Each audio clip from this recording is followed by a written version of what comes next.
ریما، ہمیشہ ایسا ہوتا ہے کہ ہر دفعہ شرط مانی جاتی ہے، مذاکرات کی کوشش کی جاتی ہے، کئی مرتبہ یہ آفر دی جاتی ہے، لیکن ہمیشہ سے جس طرح بھٹی صاحب نے بھی ریکال کروایا ہے، وائلنس ہی ہوا ہے اور کبھی بھی پیسفل پروٹیسٹ نہیں ہوا۔ آپ کی کیا رائے ہے اس احتجاج کے حوالے سے؟ جی شکریہ مبشر۔ ٹی ایل پی کا معاملہ صرف احتجاج، دھرنے، پروٹیسٹ تک محدود نہیں کرنا چاہیے۔ میں ٹی ایل پی کو ایک بہت ہی خطرناک، نفرت انگیز قوت سمجھتی ہوں اس ملک کا۔ وہ صرف نفرت پھیلاتی ہے، وہ لوگوں کی جان خطرے میں ڈالتی ہے، وہ بلیز کی طرح اکٹھا ہو کے لوگوں کو ڈراتی ہے، دھمکاتی ہے، اور نام استعمال وہ کرتے ہیں حضرت محمد صلی اللہ علیہ وسلم کا، نام وہ استعمال کرتے ہیں ختم نبوت کا، لیکن کرتے وہ کیا ہیں؟ معصوم لوگ ان کی جان تک لے لیتے ہیں، لنچ کر دیتے ہیں اگر اس الزام لگا کے کہ انہوں نے رسول پاک کی یا ہمارے پیارے نبی کی کوئی بے حرمتی کی ہے۔ ہم نے کتنے ایسے ایپیسوڈز دیکھے ہیں جس میں وہ گھیراؤ کر لیتے ہیں، لوگوں کو دہشت گردوں کی طرح بیہیو کرتے ہیں، جتھوں کی شکل میں۔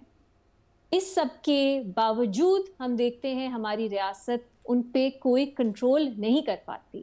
وہ بیانیہ جو ٹی ایل پی کا ہے، افسوس کے ساتھ کہنا پڑتا ہے، ہم ہماری ٹی وی سکرینز پہ بھی دیکھتے ہیں، ہم پارلیمان میں بھی دیکھتے ہیں، ہم ہر جو ہماری واک آف لائف ہے اس میں دیکھتے ہیں، اور اس پہ ریاست اس ایکسٹریمزم، اس ٹیرر، اس پہ کچھ نہیں کرتی۔ ہمیں ٹی ایل پی تب یاد آتی ہے جب وہ مارچ کرتی ہے، اور پھر ہم دیکھتے ہیں ریاست یوز آف فورس استعمال کرتی ہے انہیں روکنے کے لیے۔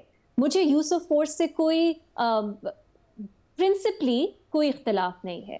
اگر جو جتھے ہیں یہ استعمال کرتے ہیں طاقت، یا ریاست کی طرف سیلف ڈیفenس میں ریاست کو، یا انسانی مال یا جان بچانے کے لیے ریاست کو، پولیس کو فورس استعمال کرنی ہوتی ہے، یہ ان کا حق ہے۔ ہم ایکسپیکٹ کرتے ہیں کہ ریاست جو ہے وہ ہماری جان، ہمارے مال کی حفاظت کرے گی، لیکن سوال یہ ہے کہ کیا وہ یوز آف فورس پروپورشنٹ ہے؟ کیا وہ نیسیسری ہے؟ میرے پاس اس کا جواب نہیں ہے، کیونکہ میرے پاس مکمل معلومات نہیں ہے۔ ریاست کا پوائنٹ آف ویو ہمارے سامنے ہے، لیکن ٹی ایل پی کا فی الحال جو بات سامنے آ رہی ہے وہ مجھے کریڈیبل نہیں لگ رہی۔ تو جب تک کوئی کریڈیبل آلٹرنیٹیو جو سورس ہمارے پاس نہیں آتی جو ہمیں بتائے ایگزیکٹلی ہوا کیا، میں اس مارچ پہ کامنٹ نہیں کر سکوں گی۔ یہ تو مجھے معلوم ہے، نظر آتا ہے کہ ٹی ایل پی نے وائلنس استعمال کیا۔ یہ بھی میں کہہ سکتی ہوں کہ پولیس حق رکھتی ہے کہ وہ وائلنس سے ہی جواب دے، اپنی دفاع کے لیے یا انسانی مال جان کے دفاع کے لیے، لیکن وہ یوز آف فورس نیسیسری ہونا چاہیے، پروپورشنٹ ہونا چاہیے۔ آپ اس کو ایکسکیوز بنا کے انڈسکریمنیٹ کلنگ نہیں کر سکتے، انڈسکریمنیٹ فائرنگ نہیں کر سکتے۔ یہ ایک بیسک پرنسپل ہے، اس پہ میں کوئی حتمی رائے نہیں دوں گی، اگین کیونکہ میرے پاس پوری معلومات نہیں ہے۔ تو میں چاہوں گی کہ اس طرح کے معاملات ہوتے ہیں، اس طرح کا جو کنڈکٹ ہوتا ہے، اس میں تھوڑی سی ٹرانسپیرنسی ہو، تاکہ ہم ایک دیکھ سکیں کہ اکاؤنٹیبلٹی، اسکروٹنی کا اپنا جو ایک رول ہے وہ پلے کر سکیں ریاست کے یوز آف فورس پہ، کیونکہ یوز آف فورس کبھی کبھی نیسیسری ہوتا ہے، لیکن یہ ہمارا کام بھی ہے دیکھنا کہ کہیں وہ ڈسپروپورشنٹ تو نہیں تھا، کہیں وہ انڈسکریمنیٹ تو نہیں تھا، کیا معصوم لوگوں کی جان تو نہیں گئی۔ یہ دیکھنے کی ضرورت ہے، یہ پہلی بات۔ دوسری بات مبشر، جو میرا پہلا پوائنٹ تھا کہ ٹی ایل پی کو صرف احتجاج، دھرنے، پروٹیسٹ، اس پہ ہم کیوں یاد کرتے ہیں؟ ٹی ایل پی کیوں ابھی تک حکومت نے بار بار بات ہوتی ہے ٹی ایل پی پہ، لیکن کیوں وہ ایک سیاسی جماعت ہے، اس کو ڈیزالو کرنے کے لیے اقدامات کیوں نہیں لیے جا رہے؟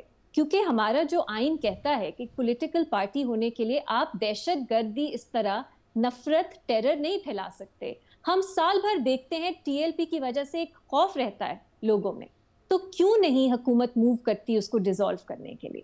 دوسری بات، ابھی ہم نے سنا ہے کہ اریسٹ ہوئے ہیں۔ جب بھی ایسے کوئی احتجاج ہوتے ہیں، اریسٹ ہوتے ہیں، احتجاج سے پہلے پریونٹیو ڈیٹینشن ہوتی ہے، احتجاج کے بعد ہم سنتے ہیں اریسٹ ہوئے ہیں، لیکن وہ اپنی ایک کنکلوژن تک کیوں نہیں پہنچتے؟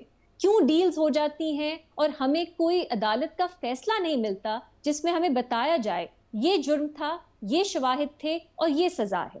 نہ ہمیں اس طرح کی وائلنس جو ہم سٹریٹس پہ دیکھتے ہیں اس پہ اس طرح کا کوئی ہم دیکھتے ہیں رد عمل ریاست کی طرف سے، نہ ہم تب دیکھتے ہیں جب ٹی ایل پی کی لیڈرشپ، ٹی ایل پی کے ممبرز فخر کے ساتھ، غرور کے ساتھ للکارتے ہیں لوگوں کو، دھمکیاں دیتے ہیں، چاہے وہ سوشل میڈیا پہ ہو یا چاہے وہ اپنی تقاریر میں ہو. وہ ایسی باتیں نفرت انگیزی اس حد تک کرتے ہیں کہ لوگوں کی جان تک اس سے جا سکتی ہے، جان تک کا خطرہ ہے. تو اس پہ ہم قوانین مضبوط سے مضبوط تر کرتے جا رہے ہیں ہیٹ سپیچ کے خلاف، لیکن اس پہ ہم جب ٹی ایل پی آتی ہے ہم کیوں نہیں دیکھتے مقدمے بنتے ہوئے، ہم کیوں نہیں دیکھتے سزائیں ہوتے ہوئے؟ یہ میرا سوال ہے. اور آخری بات، ٹی ایل پی ہر سال، جیسے عمر نے بھی بات کی، بھٹی صاحب نے بھی بات کی، اس طرح کے دھرنے پروٹیسٹ کرتی ہے. ابھی تک ایسا کیوں ہے کہ ہم جو فیض آباد دھرنے والے ججمنٹ میں بھی تھا کہ ان کے پاس جو ریسورسز ہیں، ان کی فنڈنگ ہے، ان کے نیٹ ورکس ہیں، وہ کیسے بنتے ہیں، اس پہ ریاست کریک ڈاؤن کیوں نہیں کرتی؟ تو جب تک پروٹیسٹ کی بات ہے، اس کو روکنے کے لیے خاص طور پہ پرتشدد پروٹیسٹ، ان کو روکنے کے لیے پولیس نے یوز آف فورس استعمال کیا.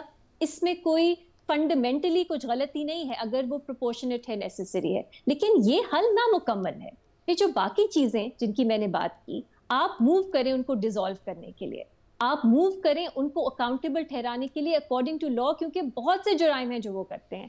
آپ ان کی جو نیٹ ورکس ہیں، ان کی فنڈنگ ہے، اس کو انویسٹیگیٹ کریں تاکہ یہ جو ٹی ایل پی کا ایشو ہے جو پورے پاکستان میں ہے وہ اس کو ہم مکمل طور پہ ایڈریس کر سکیں. صرف اس حد تک کہ پروٹیسٹ ہوگی، پولیس رسپونڈ کرے گی، پولیس کے کچھ لوگ شہید ہوں گے، ٹی ایل پی کے کچھ لوگ مارے جائیں گے، پھر کیا؟ اور آخری بات، سوری میں زیادہ بول گئی، یہ جو مائنڈ سیٹ ہے، جو ٹی ایل پی کا مائنڈ سیٹ ہے کہ اگر ہم کہیں گے آپ گستاخ رسول ہو تو آپ کی جان تک لے سکیں گے، ہم قانون اپنے ہاتھ میں لے سکیں گے، اس مائنڈ سیٹ کا کیا کرنا ہے؟ کیونکہ انفارچونیٹلی مجھے ریاست کی طرف سے یہ نظر نہیں آتا کہ اس مائنڈ سیٹ کو ختم کرنے کے لیے کوئی ٹھوس اقدامات لیے جا رہے ہیں.